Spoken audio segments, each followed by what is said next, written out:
Isa lang masasabi ko talaga doon sa kay Tita Ian na sorry, hindi ko talaga magagawa yung gusto nyo. Okay, so nag-drop name po siya, AR daw. Ay, magandang araw po sa ating lahat mga kaibigan ha. Shout out po sa ating lahat. At ngayon pong araw na ito po ating pong bibigyan po ng konting reaksyon. Itong usapin, ano po, na kasuhan. Tungkol po kay ER at kay Mang Iking o Dr. Love. Sapagkat dito po, mga kaibigan, ay mayroong binulgar itong si Mang Iking o Dr. Love. Sapagkat inutusan daw po pala ni ER, itong si Dr. Love na banatan, tirahin po ang Team Kalingap. Ngayon, may mga nagtatanong po tungkol dito. Sino ba raw po itong si AR? Ayun. Sabi ni Ima, Ima 0371, si AR po ay si Annalyn Rolinson. Annalyn Rolinson. Sabi ni Ima 0371. Siya po ay nag-comment sa live po ni July Ponil. So mga kaibigan, natin pong ituloy ang video. At panoorin po natin ito pong usaping ito. Kung totoo po talaga na itong si ER ay nag-utos ng mga tao, mga reactor para tirahin kaming nasa Kalingap. Ito po ang video po mga kaibigan. Panoorin po natin muli itong video po na ginawa ni July Ponel na reaction video. Mga kaibigan, mga Kalingap. Hindi ko ikaw magagawa yung gusto ninyo, gusto mo. Ulitin natin ha. Kasi ito mahirap po may drop name dito eh. Kaya kung ako dun sa concern, liliwanagin ko ito kung totoo o hindi. Kasi mamaya nagagamit lang din ang pangalan niya. Diba po? Mahirap yun eh. Lalo kung ikaw ay may magandang imahe ka. Anong nasa Kalingap pa yung tinutulungan na yan eh, ang ganda-ganda ng record mo sa Kalingap. Tapos maalaman-laman natin, ito pala, ang sinasabi ni Mang Iking. Yan.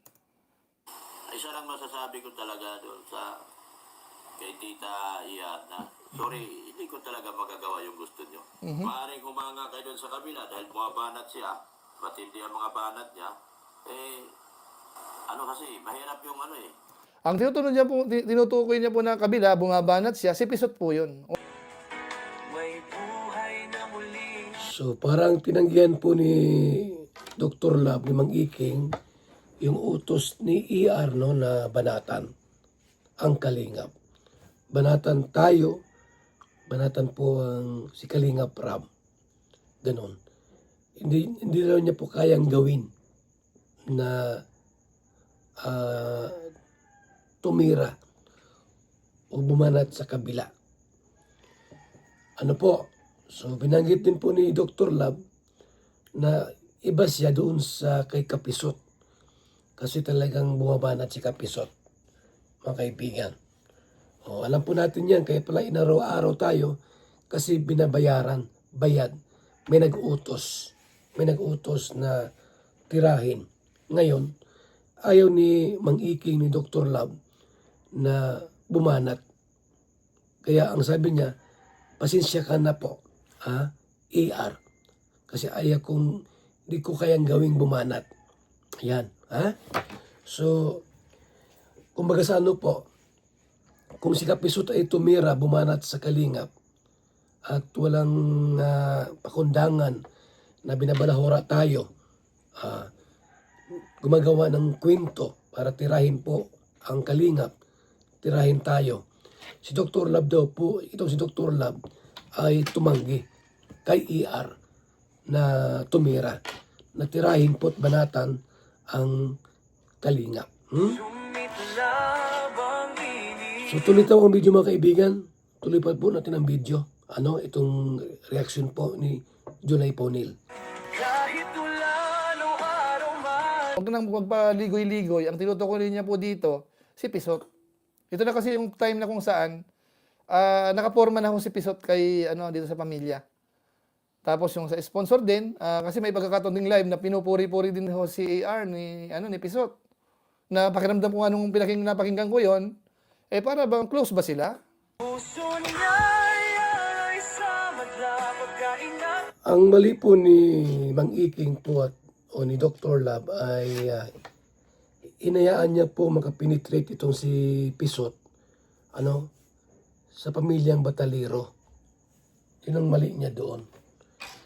Inayaan niya po makapenetrate, makapasok sa pamilyang Batalero at makapurma. Kaya talagang delikado siya dito. Kasi ito pong si Kapisot po, tumitira siya Talagang lakas loob siyang tumitira ng mga paninira sa Kalingap. Na hindi niya alam, pwede siyang mapahamak dito. Pwede siyang makasuhan. Pero dahil po sa ganito nga, na binulgar ni Mang Iking, ni Dr. Lab, na binabayaran pala sila. So, si Dr. Lab po ay umiwas. Umiwas siya, mga kaibigan. Tuloy na po ang video, mga Kalingap. Close. Kaya nagtanong ako sa mga ibang kakakoneksyon natin Close ba ako sila? Sabi, hindi naman Eka. Hindi naman. Hindi ko alam hindi ko alam. Tuloy. Wala tayong ebidensya kasi, tita yan. Kaya sorry. Hindi ko magawa yung gusto niyo talaga. Pasensya. Mahirap to no? Wala tayong ebidensya sa gusto mong mangyari. Kaya sorry. Naku, delikado to. Ang matindi po dito, kung si Doc Lat mismo, filean ng kaso mismo ni AR.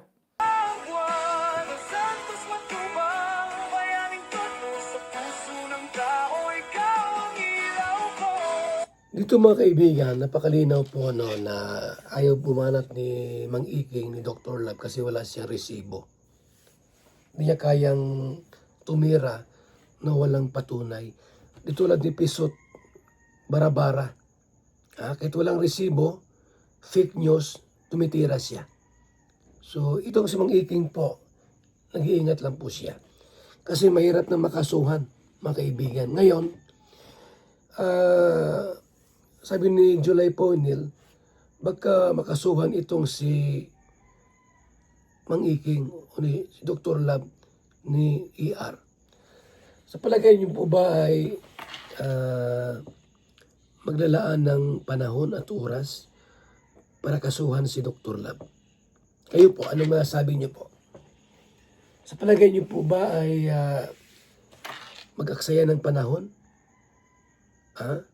Si Annalyn para kasuhan si Dr. Lab? Sa tingin ko po, di siguro. Kasi yung issue po, napaka ng issue na yan. Ganun lang basta-basta. At kung totoo man yan, hindi yan magkakaso. Kung itong sinabi ni Dr. Lab po ay talagang may katotohanan, hindi yan magkakaso. Marahil po mga kaibigan, kunwari lang yun nakakasuhan niya si Dr. Lab para lumalabas na sinungaling itong si Dr. Lab. Kasi ayaw niyang tumira sa Kalingap. Parang ganon. Iwan ko lang po kung ano ang nasa isip ninyo. Totoo ba itong sinabi ng Dr. Lab o gawang-gawang kwento lang ito? At dahil dyan, gustong kasuhan itong si Dr. Lab ni ER, mga kaibigan. Kung ang sinasabi ni Doc Lat ay hindi totoo, mamaya siya ang filean ng kaso. Ay may pera yon. Ayun, kawawa si Mang Iking dito po, ano? Lalong mababaon po ito pag nagkataon. Not unless 100% totoo yung sinasabi ni Mang Iking. Yung paratang niya kay AR, 100% totoo, okay lang yun. Oho, totoo po yan. Kung hindi totoo yung sinasabi ni Mang Iking, delikado siya. Ano po, pwede siyang kasuhan. Kung talagang may panahon. Taga saan ba si ER? Baka nasa ibang bansa yan. O, sige. Anong bansa siya? Amerika or Europa? O anong bansa? Uuwi ba siya para kasuhan si Dr. Lab sa ganong kaliit na kaso? Pambihira naman. Wala kayong mga utak.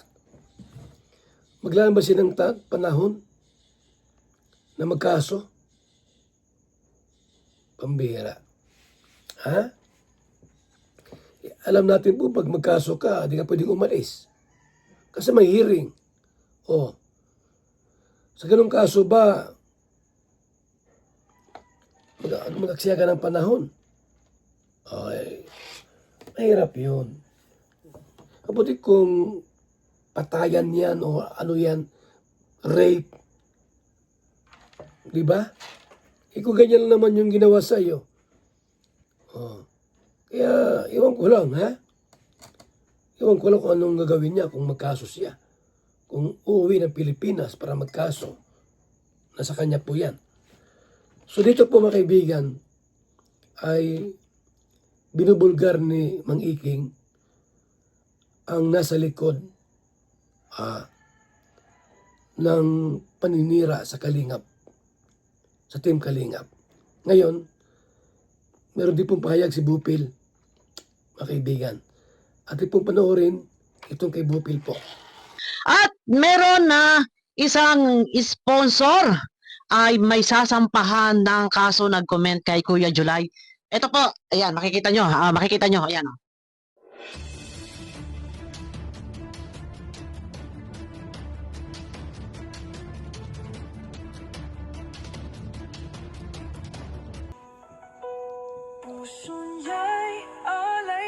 Yun po ang ating pinanghawakan pong resibo, no, sa live ni July Ponel, binanggit ni Bupil at nasa screen. Nag-comment po si Annalyn, si ER, no, na magsampara po ng kaso against kay Dr. Lam. Sapagkat di raw siya nag-uutos tungkol diyan, no, natirahin ang Team Kalingap. Mga kaibigan, kayo na pong mahalang musga at mag-analyze po kung totoo ba ang sinabi ni Dr. Lab or gawa-gawang kwento niya, mga kaibigan. So, pangsamantala, yan naman natin pong video po, reaction natin pong gagawin tungkol po dito sa nangyari at kasuhan, no? Na gusto pong kasuhan ni ER itong si Mang Iking o Dr. Lab. Thank you so much po sa inyong pagtutok at mga kaibigan, ito yung ating pong konting video tungkol po sa ating mga ginawang pagtulong at ito pong bahay po na pinagawa po, no, sa isang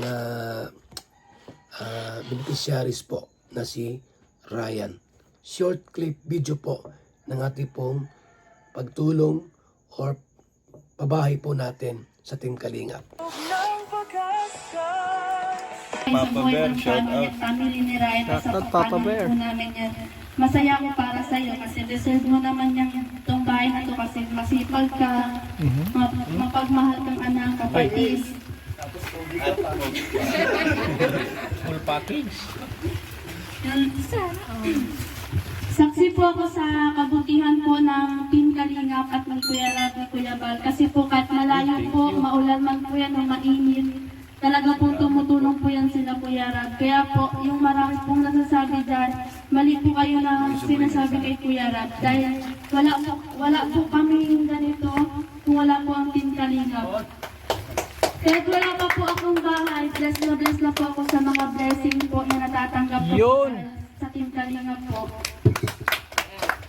Kamapatol Hindi po dahil sa kanila, hindi po ako nakakapag-college ngayon. Wala rin po kami maliit na tindahan. Kaya po, proud na proud po ako kay Kuya Rab kasi po napakabuti po ni Kuya Rab. Yan lang po. Yes. Salamat. Thank you sa mga nagpa-orange. Thank you, Jovi. So, Blue. inibitan ko na po ang family ni Ryan na tumayo dito para Pink. Ay, magbigay naman ng kanilang salubin. English ang Talagang kahil. naman Pink. ngayon sa araw na ito. So, dito kayo na, huwag kayo naya. Ngayon lang to, after nito, tapos na, di ba? So, kumbaga, ito na yung chance niya para sabihin yung mga gusto yung sabihin, ibigay yung sabihin yung mga Tagalog ng ano? niya. Ano ba yung Kasi Tagalog ng pink? ngayon lang to. Hindi. No? Pula. So, ngayon ko lang bago si Ryan ko na muna, guys. Uy, salamat po. Ma'am Ning Good. Ning Good. Congratulations. BSM Kalingap Kape! Ang kapeng nagpapagaling at nagpapatigas. ng tuhod. BSM Kalingap Kape. Kaping may puso. BSM Kalingap Kape! Ang kapeng may puso! BSM Kalingap Kape! Nagpapagaling at nagpapatigas. ng tuhod. BSM Kalingap Kape. Kaping may puso. BSM Kalingap Kape! Ang kapeng may puso! BSM Kalingap Kape! Ang kapeng nagpapagaling at nagpapatigas. ng tuhod. BSM Kalingap Kape. Ang kaping may puso.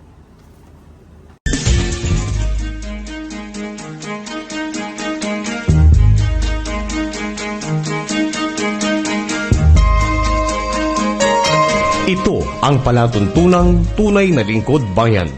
Ang programang tututo sa kapakanan ng mga mamamayang kapos sa kapalaran. Si Kuya Val Santos Matubang, ang inyong katuwang. Si Kuya Val, kasangga sa kahirapan, kaagapay sa kalusugan, kakampi ng mga inaapi. Magbibigay pag-asa sa mga taong nawawala na ng pag-asa sa buhay, sa mga batang biktima ng kahirapan, sa mga matatandang napapabayaan. Si Kuya Val, ang inyong sandigan. Val Santos Matubang, sa palatuntunang lingap sa mahihirap.